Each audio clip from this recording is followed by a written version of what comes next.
ቻናላችንን ላይክ፣ ሼር፣ ኮሜንት ያርጋችሁ ከሐሙድ ቲቪ ጋር ቤተሰብ ይሁኑ። ዱንያን ማይለቃለ ማይሞታለ ዘላለም እዚች ዱንያ ላይ የሚኖራለ እንዴ? ላ ሁሉም እየሄደ ነው። ጎረቤት ሲሄድ እያየን ነው። እናት አባት ሲሄዱ እያየን ነው። ወንድም እህት፣ ሚስት፣ ልጅ፣ ባል ሲሄዱ እያየን ነው። ጓደኛ ሲሄዱ እያየን ነው። ዘመድ አዝማድ ሲሄዱ እያየን ነው። እኛም ያቺ ቀጠሮ እንጂ አይቀርልንም። ኢዛ ጃአ አጀልሁም ላ የስተእኺሩነ ሰዓተን ወላ የስተቅዲሙን። ሰዓቲቷ የቀረበች ሰዓት ላይ አንድ ሰዓት ወደኋላ ወደፊት አይልም። በዛው ሰዓት ይዞን ይሄዳል። ከሞት የሚያመልጥ ማንም የለም። ነገር ግን ከሞትን በኋላ መቀመጫችን የት ነው? ቀብር ውስጥም እኮ መልካም ነገር ካገኘው የጀነት መሆኑ ነው። ከዛ በኋላ ቀላል ነው። ቀብር ላይ መጥፎ ነገር የጠበቀው ደግሞ ያጋጠመው ደግሞ ከዛ በኋላ ያለውን ነገር ከባድ ነው ተብሏል። አላህ ከቀብር ቅጣት አላህ ይጠብቃል። ታዲያ ጀነትን እንዴት አልናፈቅንም? ይናፈቃል። ጀነት ሐቂቃ ሊናፈቅ የሚገባ ልዩ ስጦታ ናት። የዱንያ ደስታ ባጭር ይቀራል። የጀነት ውስጥ ምንም ምቀኝነት የሚባል የለም። ያ አላህ የምትፈልገው ነገር በአጠቃላይ ባንዴ ስታስበው ፊት ለፊት ይመጣል። ፊት ለፊት የምትፈልገው ምግብ ካለ ካሰኘ ፊት ለፊት። ሱብሃንአላህ፣ ይሄ ጀነት ውስጥ ብቻ ነው ያለው። ከጀነት ውስጥ ይሄ የለም። ዛሬ ዱንያ ላይ የምንኖረው በአላህ ሱብሓነሁ ወተዓላ አንድ እዝነት ነው። አንድ እዝነት ለአላህ 100 እዝነቶች አሉት። ነብዩ ሰለላሁ ዐለይሂ ወሰለም እንደተናገሩት ዓለም ህዝብ፣ አዋፉም፣ እንስሳቱ፣ ሰውም፣ አማኙም፣ ከሃዲውም የዓለም ህዝብ በአጠቃላይ በአላህ ሱብሓነሁ ወተዓላ አንድ እዝነት ነው ዛሬ እየተጠቃቀመ ያለው። 99ን አላህ ለአኺራ ጀነት ውስጥ አስቀምጦታል። እንደውም ከአሁኗ ከዱንያ ጋር ይደብላትና ይጨምራትና 100 አድርጎ ጀነት ውስጥ ለአማኞች ያርከፈክፈዋል። ሱብሃንአላህ፣ አስቡት። ዱንያ ላይ ወንጀል ሰርቶ ጀሃነም ገብቶ ተቀጥቶ በአላህ ላይ ያላጋራ መጨረሻው ጀነት ነው። ከሽርክ አላህ ይጠብቀን። አሚን በለዋ። ከሽርክ አላህ ይጠብቀን። መጨረሻ ጀነት የሚገባ ሰው የዱንያን 10 እጥፍ ነው የሚያገኘው። አላሁ አክበር። 31 ቀበሌ በቃንም ያው ያለንበት የዱንያን 10 እጥፍ። ያ አላህ፣ ማን ነው እሱ? መጨረሻ ጀነት የሚገባ ሰው ጀሃነም ውስጥ ገብቶ ከጀሃነም ወጥቶ ጀነት የሚገባ ሰው የዱንያን 10 እጥፍ። ዱንያ ማለት ኢትዮጵያ አይደለችም። ዱንያ ማለት ዓለም ማለት ነው። ያ አላህ፣ ከጀሃነም እሳት አላህ ይጠብቃል። ስለዚህ የነዚህ ሰበቦች ዛሬ እንጀምር። የመጀመሪያው ሰበብ ጣዓቱላህ ዐዘ ወጀል፣ አላህን መታዘዝ ነው ጀነት ለመግባት። እንደዚሁም ወረሱሊሂ ሰለላሁ ዐለይሂ ወሰለም ነብዩና ዐለይሂ ሰላቱ ወሰላም መታዘዝ ነው። ሊቀውሊ ተዓላ እያንዳንዱን በማስረጃ ነው የምናየው። አላህ ምን ይላል? መን ዩጢዒላህ ወረሱለሁ፣ አላህና መልእክተኛውን የሚታዘዝ ዩድኺልሁ ጀናቲን፣ ጀነቶችን አላህ ያስገባዋል። ተጅሪ ሚን ተሕቲሃ አልአንሃር፣ ከስሮቿ ጅረቶች የምትፈስባትን የሆነች ጀነት አላህ ያስገባቸዋል። ሱብሓነላህ። ወመን የተወለ፣ ነገር ግን ከዚህ ትእዛዝ እንቢ ብሎ አላህን አልታዘዝም ብሎ ዞር ያለ ግን ዩዓዚብሁ ዐዛበን አሊማ፣ አሳማሚ ቅጣትን ይቀጠዋል አለ አላህ። የታዘዘውንስ ጀናትን ተጅሪ ሚን ተሕቲሃ አልአንሃር፣ ከስሮቿ ጅረቶች መፈስባት ከወተት ከማር ከውሃው። ይህ አላህ ስሞች ይመሳሰላሉ ከዱንያ ጋር እንጂ በጭራሽ በጣዕምን በምንም ሊገናኙ አይችሉም። ስማቸው ወተት ሲባል የዱንያና የአኺራ የጀነት ወተት አይገናኝም። አላህ ይፍቀን። ነቢዩ ዓለይሂ ሰላቱ ወሰላም በአንድ ሐዲስ እንዲህ አሉ፣ ኩሉ ኡመቲ የድኹሉነ አልጀና ኢላ መን አባ፣ ሁሉም የኔ እመት ጀነት ይገባሉ፣ ጀነት ግባ ሲባል እምቢ አላሉ። ሰሃቦቹ ግራ ገባቸው። ወመን ያዕባ ያ ረሱለላህ፣ አንተ አላህ መልእክተኛ ለመሆኑ ማን ነው ጀነት ግባ ተብሎ ጀነት ተዘጋጅቶለት እምቢ የሚለው ብለው ጠየቁ። ቃል ረሱል ዓለይሂ ሰላቱ ወሰላም እንዲህ አሉ፣ መን አጣአኒ፣ እኔን የታዘዘኝ ደኸለል ጀና፣ ጀነት ገባ። ወመን አሳኒ እኔን ያመፀኝ እምቢ ያለኝ ትእዛዜን የጣሰ ግን ፈቀድ አባ እምቢ ያለው እሱ ነው አሉ። ጀነት ለመግባት የመጀመሪያው ሰበብ ምንድነው? አላህና መልእክተኛውን መታዘዝ። አላህና መልእክተኛ ያዘዙን ብዙ ነገሮች አሉ። በተለይ ግዴታ የሆኑ ነገሮችን ልንታዘዛቸው። ምን የመሰለ ሰላትን የመሰለ ግዴታ ነው። ስገዱ ወአቂሙ ሰላ ሰላታችሁን አቋቁሙ ስገዱ አለ አላህ። ኢነ ሰላተ ካነት ዐለል ሙእሚኒነ ኪታበን መውቁታ ሰላት በአማኞች ላይ ወቅትና ግዴታ ተደርጓል አላህ። ግዴታ አደረገብን ሰላትን መስገድ። ጾምን ግዴታ አደረገብን መጾም። ሐጅን አቅም ላለው ሰው ግዴታ አደረገ መሄድ። ዘካ አቅም ላለው ሰው በአመት ዞሮ የሚመጣበትን ዘካውን አስቦ መስጠት ግዴታ አደረገ አላህ። ሌሎችንም አላህ ያዘዘን ነገር መታዘዝ ጀነት እንድንገባ ሰበብ ያደርጋል። አላህን ለመታዘዝ ዝግጁ ነን? ነቢዩና አለይሂ ሰላቱ ወሰላም ለመታዘዝ ዝግጁ ነን? ምክንያቱም አላህን እንወዳለን አይደል?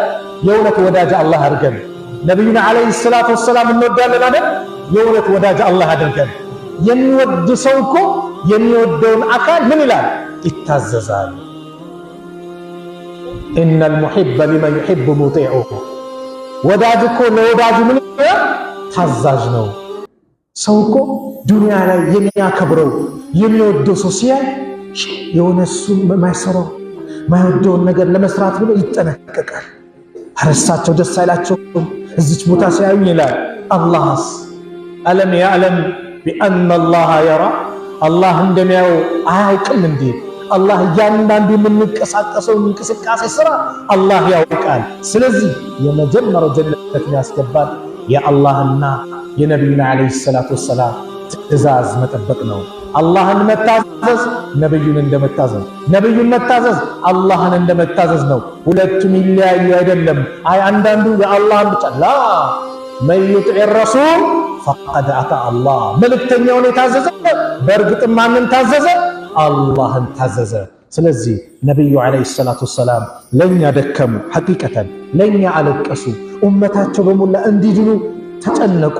ለቀድ ጃአኩም ረሱሉ ሚን አንፉሲኩም ዐዚዙን ዐለይሂ ማ ዐኒቱም ሐሪሱን ዐለይኩም ቢልሙእሚኒነ ረኡፉር ረሂም። በእርግጥም እንደናንተው የምታውቁት ሰው ከናንተው ሰው የሆነ መልእክተኛ አስነስቼላቸዋለሁ ልኬላቸዋለሁ። ሚን አንፉሲኩም ከነፍሶቻቸው አላማ ዐዚዙን ዐለይሂ ማ ዐኒቱም በእናንተ ላይ የሚደርስባችሁ እንግልት፣ መከራ፣ ጭንቀት የሚከብድ የሆነ ስትጨነቁ የሚጨነቅ ስትቸገሩ የሚቸገር ነብይን ልኬላቸዋለሁ።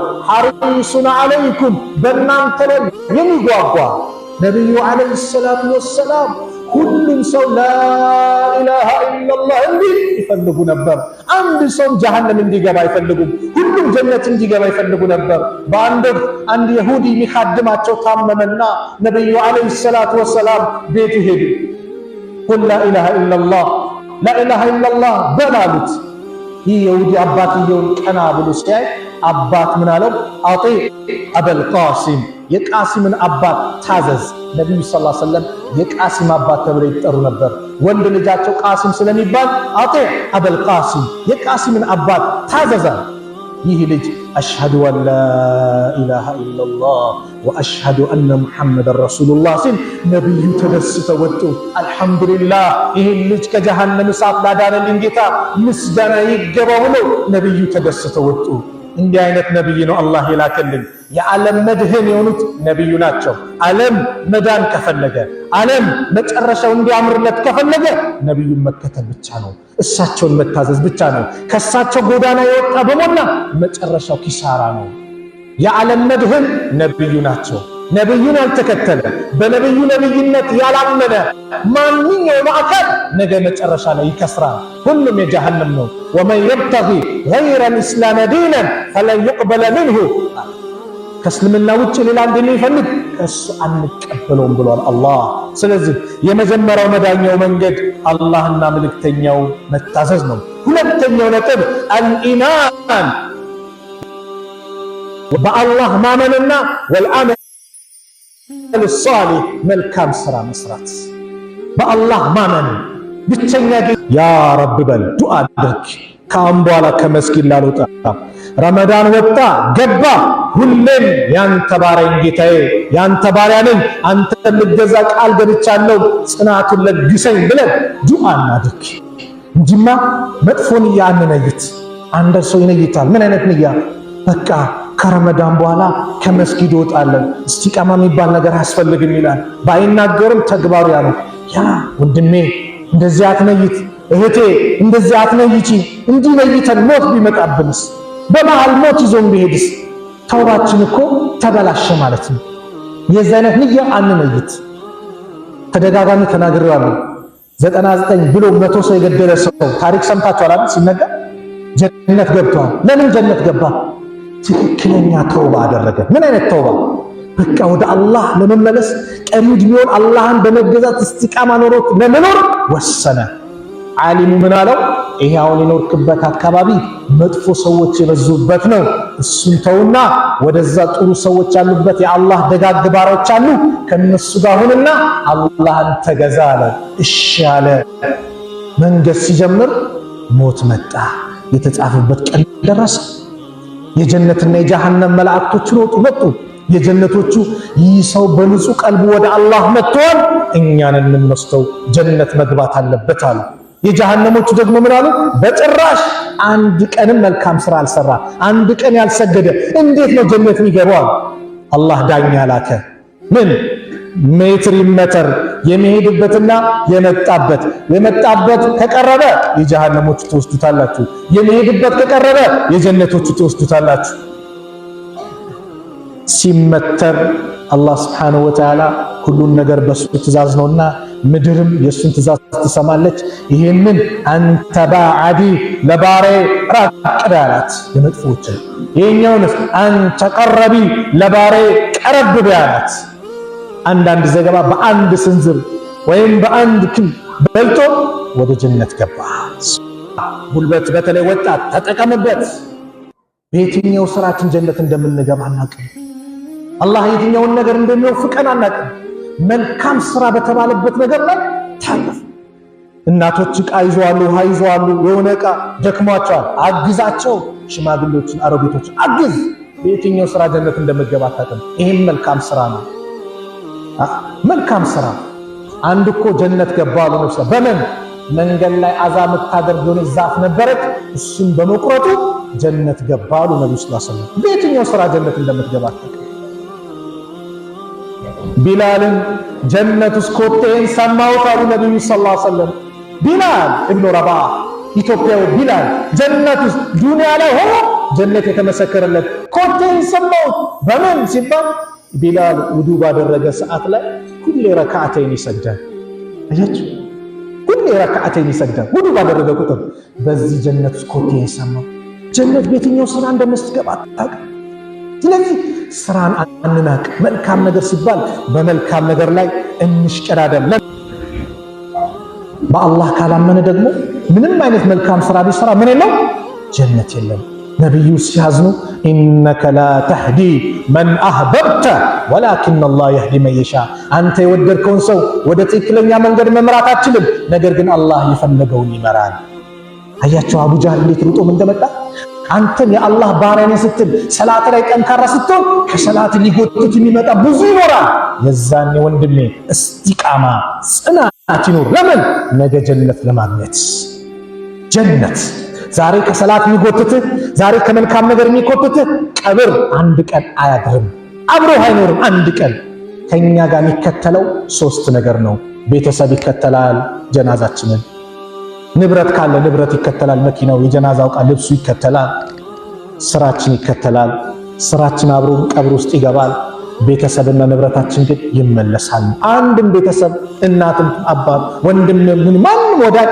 አንድ ቀን ቀብር ልግባ የሚል የለም ሁሉም ትተው ይሄዳሉ ከኛ ጋር የሚቀረው ስራችን ነው በጽናት የሰራነው ስራ ካለ ጀነት ያደርሰናል ስራ መልካም ከሌለን ግን መጨረሻችን አደጋ ሊሆን ይችላልና እነዚህ ጀነት ለመግባት ዛሬ ሶስት አይተናል አላህ የጀነት አላህ ያርገን የጀነት አላህ ያርገን ጀነት ከመተመሰከረላቸው ባሮች መካከል አላህ ያርገን በረመዳን በእያንዳንዱ ሌሊት ላይ አፍጥሩ ሰዓት ላይ አላህ ባሪያዎችን ከጀሃነም እሳት ሁር ይላል ተብሏል ሁር ካላቸው ነፃ ካላቸው አላህ አድርገን፣ ነፃ ካላቸው አላህ አድርገን። ከጀሃነም እሳት አላህ ይጠብቀን። መጨረሻችን አላህ ያሳምርልን። በዱንያ ላይ ስንኖር ትክክለኛ የአላህ ባሪያዎች አላህ አድርገን። ጽናቱን አላህ ይለግሰን። የእሱን ትእዛዝ ምንጠብቅ አላህ አድርገን። በመልካም ስራ ላይ አላህ ያጽናን። የታመሙ ቤተሰቦቻችን አላህ ያሽርልን፣ አላህ ያሽርልን። ከበሽታቸው አላህ ያስነሳቸው። የሞቱብን ሙስሊም ወንድም እህቶቻችን የጀነት አላህ ያበላቸው። ከቀብር ቅጣት አላህ ይጠብቃቸው፣ ከቀብር ቅጣት አላህ ይጠብቃቸው። ጭንቀት ያለበት ጭንቀቱን አላህ ያስነሳለት። ዛሬ ሀገራችን በተለያየ ከተማ ላይ የምንሰማቸው ነገሮችን በአጠቃላይ አላህ ያንሳልን። ሰላሙን አላህ ያምጣልን። የሰላም አየር በእያንዳንዱ ቦታ የምንተነፍስ አላህ አድርገን። እርስ በራሳችን የምንተዛዘን አላህ አድርገን፣ የምንተዛዘን አላህ አድርገን። በላውን ከኛ አላህ ያርቅልን፣ ፈተናውን ከኛ አላህ ያርቅልን። ረሕመቱን አላህ ያቅርብልን፣ ረሕመቱን አላህ ያውርድልን፣ ሰላሙን አላህ ያምጣልን። የምንተዛዘን አላህ አድርገን። በዱንያ ላይ መልካም ነገሮችን በአጠቃላይ አላህ ይለግሰን። መጨረሻችንን የጀነት አላህ ያርግልን። የቀብር ቤታችንን አላህ ያሳምርልን። ወሰለላሁ ዐላ ነቢይና ሙሐመድ ወዐላ አሊሂ ወሰሕቢሂ ወሰለም። ሰላም አለይኩም ወራህመቱላሂ ወበረካቱሁ።